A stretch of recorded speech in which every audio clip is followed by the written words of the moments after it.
Hello everybody. आज के इस वीडियो में हम एक्टिव एंड पैसिव वॉइस के प्रेजेंट परफेक्ट टेंस के बारे में देखेंगे। पैसिव वॉइस को चेंज करने के लिए जैसा कि हम सब जानते हैं कि एक्टिव वॉइस का सेंटेंस में सब्जेक्ट प्लस हैज़ हैव या वर्ब की थर्ड फॉर्म एंड ऑब्जेक्ट लगा रहता है। तो ऐसे सेंटेंस को जब हम पैसिव वॉइस में चेंज करते हैं तो पहले हम ऑब्जेक्ट रखते हैं, हैज़ बीन, हैव बीन, उसके बाद वर्ब की third form and by plus subject लगाते हैं। तो आइए स्टार्ट करते हैं। आपके सामने एक सेंटेंस है, ही हैज़ बॉट अ कैमरा। यहाँ पे ही सब्जेक्ट है, हैज़ बॉट वर्ब है and a camera an object है। तो जैसा कि हम वीडियो के फर्स्ट पार्ट में बता चुके हैं एक्टिव वॉइस से पैसिव वॉइस के जो बेसिक इन्फॉर्मेशन इससे रिलेटेड है, तो उसमें आप देखेंगे कि यहाँ ऑब्जेक्ट सब्जेक्ट की जगह आएगा और सब्जेक्ट ऑब्जेक्ट की जगह जाएगा और उसके पहले बाई का यूज होगा और वर्ब की थर्ड फॉर्म हैज़ बॉट यहाँ देख रहे हैं तो हैज़ बीन या हैव बीन हो जाएगा। तो ए कैमरा सिंगुलर सब्जेक्ट है, इसके अकॉर्डिंग हो जाएगा यहाँ पे हैव बॉट। तो इस तरह से हम देखते हैं कि he has bought a camera. Passive voice बनाना है तो पैसिव वॉइस का पैटर्न क्या है, आपका ऑब्जेक्ट पहले रखेंगे, फिर हैज़ बीन या हैव बीन, फिर उसके बाद वर्ब का थर्ड फॉर्म, फिर बाई एंड प्लस सब्जेक्ट रखेंगे।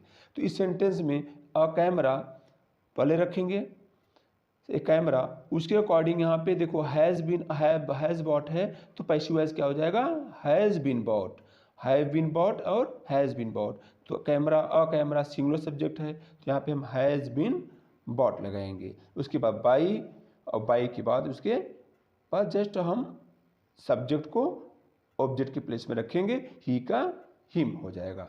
ओके,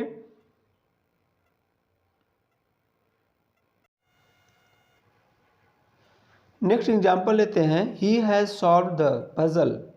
यहाँ पे द पजल ऑब्जेक्ट है। अब आप इस पैसिव वॉइस के चार्ट को देखेंगे, इस फार्मूला को, object has been, have been and plus verb third form plus by plus subject.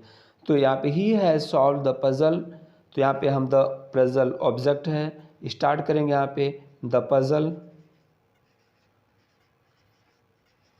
The puzzle, इसके अकॉर्डिंग लगेगा यहाँ पे हैज़ बीन, हैव बीन में से सिंगुलर सब्जेक्ट है, यहाँ पे आ जाएगा हैज़ बीन। बहुत ही इजी है, हैज़ बीन। वर्ब का थर्ड फॉर्म इसमें दिया रहता है, वर्ब की थर्ड फॉर्म भी हमको खोजने की ज़रूरत नहीं रहती। जितने परफेक्ट टेंस होते हैं उसमें वर्ब का थर्ड फॉर्म ऑलरेडी दिया रहता है, उसको हम जो कहते हैं वैसे रख देते हैं। क्योंकि हैज़ के साथ एक्टिव वॉइस में हैज़ हैव के साथ वर्ब की थर्ड फॉर्म रहती है यहाँ पर, तो हम उसको पैसिव वॉइस में हैज़ सॉल्व्ड है तो यहाँ पे हैज़ बीन सॉल्व्ड, उसके बाद बाई यहाँ पे सब्जेक्ट ही है, उसके अकॉर्डिंग हम यहाँ पे हिम लगा देंगे। नेक्स्ट सेंटेंस, I have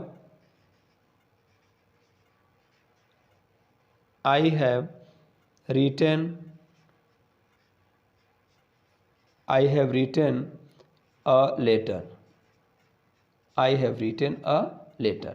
यहाँ पे हम ए लेटर सब्जेक्ट ऑब्जेक्ट है, यहाँ पहले रखेंगे अ लेटर, ए लेटर के अकॉर्डिंग हैज़ बीन हो जाएगा। यहाँ पे आई हैव रिटन, तो ए लेटर यहाँ रहेंगे, ऑब्जेक्ट है, अ लेटर के अकॉर्डिंग क्या आ जाएगा, has been, a letter has been, verb की थर्ड फॉर्म रिटन, यहाँ पे वर्ब की थर्ड फॉर्म है रिटन, बाई, यहाँ पे ऑब्जेक्ट सब्जेक्ट ऑब्जेक्ट की जगह जाएगा, आई का मी चेंज हो जाएगा। She has seen this picture। She has seen this picture, object है दिस पिक्चर। अब यहाँ पे हम लगाएंगे दिस पिक्चर, इसके अकॉर्डिंग हैज़ बीन,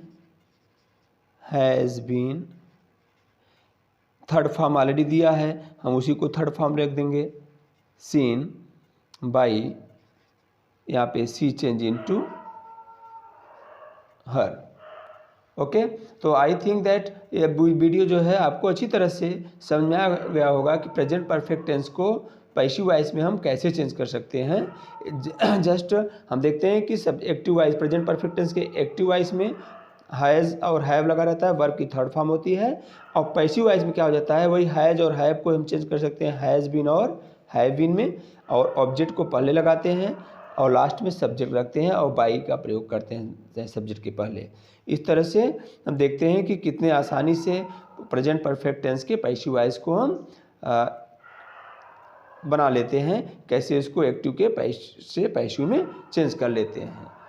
आइए कुछ और सेंटेंसेस देखते हैं जिससे कि आपको अच्छी तरह से समझ में आ जाए। अतः आपसे रिक्वेस्ट है कि प्लीज़ वीडियो को अंत तक ज़रूर देखें, जिससे कि आपको यह वीडियो अच्छी तरह से समझ में आ जाए। तो आइए गाइस स्टार्ट करते हैं कुछ और एग्जांपल्स।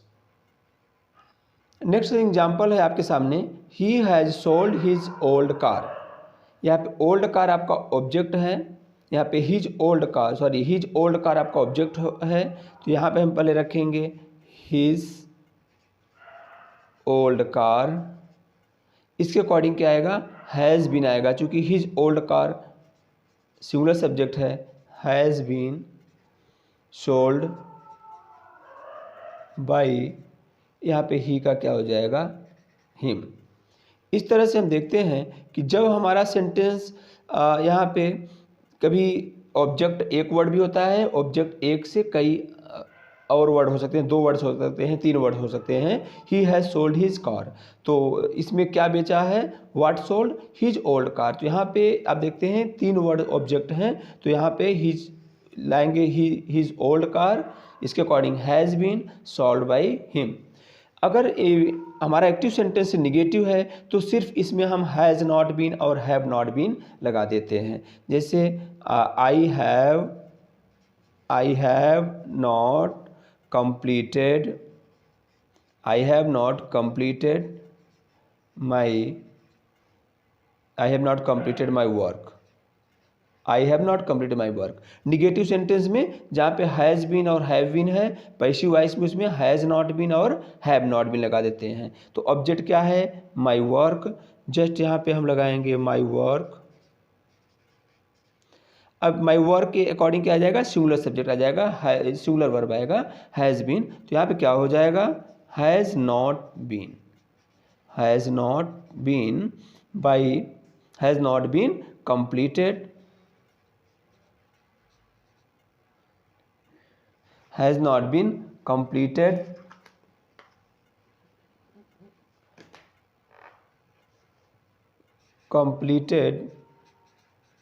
बाई, यहाँ पे आई चेंज हो जाएगा मी में।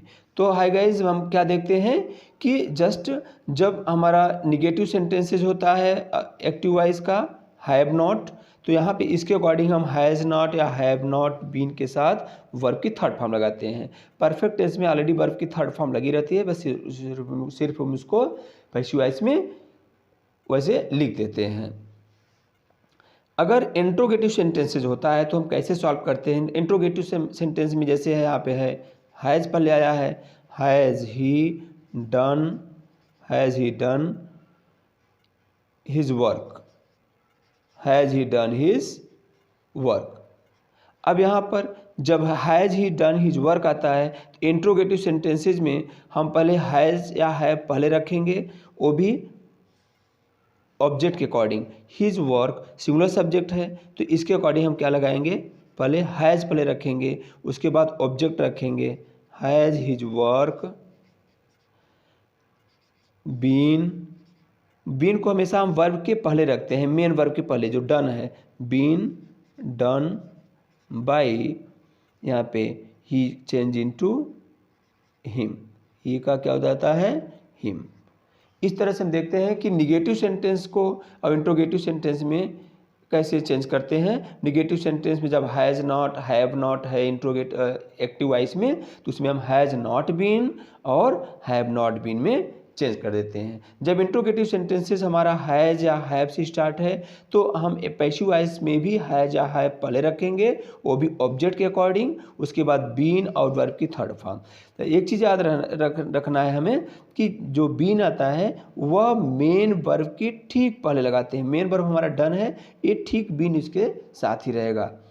और निगेटिव सेंटेंस में नॉट जो है हैज़ और बीन के बीच में होगा और हैव और बीन के बीच में होगा। तो हम आशा करते हैं कि यह पार्ट प्रेजेंट परफेक्ट टेंस का पैसिव वॉइस आपको अच्छी तरह से समझ में आ गया होगा। अब कुछ WH वर्ड के सेंटेंसेस को देखते हैं कि WH वर्ड के सेंटेंस कैसे पैसिव वॉइस में चेंज होते हैं। बहुत ईजी है, सब कुछ प्रोसीजर ऐसे ही करना है जैसे सेंटेंसेस लिखा गया है, बाकी हमको सभी सेंटेंस को वैसे ही लिखना है। फॉर एग्जाम्पल, अगर यहाँ पे has he done his work है, अगर यहाँ पे हम एक सेंटेंस यहाँ पे WH वर्ड को लेते हैं, अगर यहाँ पे हम लिख देते हैं वाई, सब कुछ सेंटेंस आपको ऐसे लिखना है। सिर्फ यहाँ पे ये आपका एक्टिव वॉइस का जो सेंटेंस है, एक्टिव वॉइस का जो सेंटेंस है यहाँ पे वाई स्टार्ट हो गया, तो हम उसके पैसिव वॉइस में जैसे चेंज करते थे सिर्फ वहाँ हम उसको WH वर्ड लगा देंगे। Why has he done his work, तो यहाँ पर हो जाएगा why has his work been done by him. इस तरह से यहाँ पे इसको हम स्मॉल लेटर में लिख देंगे। जो वाई के बाद जो वर्ड आते हैं उसको हम यहाँ पर स्मॉल लेटर में लिख देंगे, why has his work been done by him. तो इंट्रोगेटिव सेंटेंस जब WH वर्ड वाले होते हैं तो हम WH वर्ड को यहाँ पे पहले रखते हैं और उसके बाद हैज़, उसके बाद ऑब्जेक्ट, फिर बीन डन बाई हिम। उसके बाद जैसे प्रोसीजर है वैसे हम उसको पूरी तरह से वर्क कर लेते हैं। अगला एग्जाम्पल, हम कुछ WH वर्ड वाले में से सबसे जो इम्पोर्टेंट होता है, अक्सर कन्फ्यूजिंग होता है, वह होता है हु। तो आइए ऐसे सेंटेंस को देखते हैं। आपके सामने एक सेंटेंस है, इस तरह का सेंटेंस जैसा कि हम जानते हैं, अगर यहाँ पे हु है, जिस सेंटेंस में होता है उसमें सब्जेक्ट नहीं रहता है, तो हु को हम बाई हु में चेंज कर देते हैं। हु को हम क्या करते हैं, इसमें हु को हम बाई हु को ऑलरेडी हम बाई हु में चेंज कर देते हैं। हु चेंज इनटू बाई हुम। तो यहाँ पे हु की जगह क्या लगेगा, बाई हुम। ये एक्टिव वॉइस का सेंटेंस है आपका, और यहाँ पे हम पैसिव वॉइस सेंटेंस कर रहे हैं। हु कुछ क्या चेंज करेंगे इसमें, बाई हुम, बाई हुम। यहाँ पे जो ऑब्जेक्ट है दिस चेयर है, इसके अकॉर्डिंग क्या आएगा, हैज़, बाई हुम हैज़, और उसके बाद यहाँ ऑब्जेक्ट आ जाएगा दिस चेयर बीन ब्रोकन। सब कुछ एक्टिव वॉइस और सेंटेंस के जैसे होंगे, बीन ब्रोकन, बीन ब्रोकन, यहाँ पे जस्ट क्वेश्चन मार्क। तो who has broken this chair, by whom has this chair been broken. तो इस तरह WH वाले क्वेश्चन को बड़े ही आसानी से हम चेंज कर लेते हैं। हु को हम बाय हु में चेंज कर सकते हैं। एक लास्ट एग्जांपल देखते हैं। यहाँ पे लेते हैं who has seen this movie, who has seen this movie. यहाँ पे ऑब्जेक्ट क्या है, दिस मूवी। यहाँ पे हु सब्जेक्ट है, सब्जेक्टिव इंट्रोगेटिव है, इसको आप चेंज करेंगे बाय हुम में, इसको हम चेंज करेंगे बाय हुम में। अब दिस मूवी आता है, इसके अकॉर्डिंग जो हैज़ बिना जो दो वर्ड होता है, हैव सीन, सॉरी हैज़ है, तो इसके अकॉर्डिंग क्या आएगा, दिस मूवी के अकॉर्डिंग क्या आ जाएगा, has this movie, has this movie been seen by him, been seen. यहाँ पे ये हो गया। तो who has seen this movie, तो पैसिव वॉइस क्या हो जाएगा, ये आपका एक्टिव वॉइस है। पैसिव वॉइस क्या हो जाएगा, by whom has this movie been seen. तो इस तरह देखते हैं कि जो WH में जो हु वाले होते हैं इसमें सिर्फ हमको बाय हुम लगा देना है, और बाकी के सेंटेंसेस जैसे इंट्रोगेटिव सेंटेंस में क्या होता है कि हैज़ और हैव को, यहाँ पे से हैज़ हैव को ऑब्जेक्ट के पहले लगा देते हैं। यहाँ पे ऑब्जेक्ट है हैज़ बीन, हैव बीन, तो यहाँ पे जब इंट्रोगेटिव सेंटेंस आता है तो सिर्फ हम हैज़ या हैव को उठा करके यहाँ पे हम वर्ब के ऑब्जेक्ट के ठीक पहले यहाँ रख देते हैं। तो यहाँ पे देखिए, यहाँ पे जैसे दिस चेयर ऑब्जेक्ट आ गया, ठीक इसके पहले यहाँ पे लगा दिए हैं। तो हु को बाय हु में चेंज कर सकते हैं, चेंज कर देते हैं, और बाकी हैज़ बीन और हैव बीन जैसे हेल्पिंग वर्ब होता है उस तरह से उसको सॉल्व कर देते हैं। हाय गाइस, तो हम आशा करते हैं कि आपको यह वीडियो अच्छी तरह से समझ में आया होगा और अच्छी तरह से इसके रूल्स को समझ लिए होंगे, और कोई भी इश्यूज़ या कोई प्रॉब्लम होता है, कोई कन्फ्यूजन होता है, तो आप वीडियो के फर्स्ट और सेकंड पार्ट को अवश्य देखिए, जिससे कि आपको वीडियो अच्छी तरह से समझ में आ जाए। So thank you for watching this video.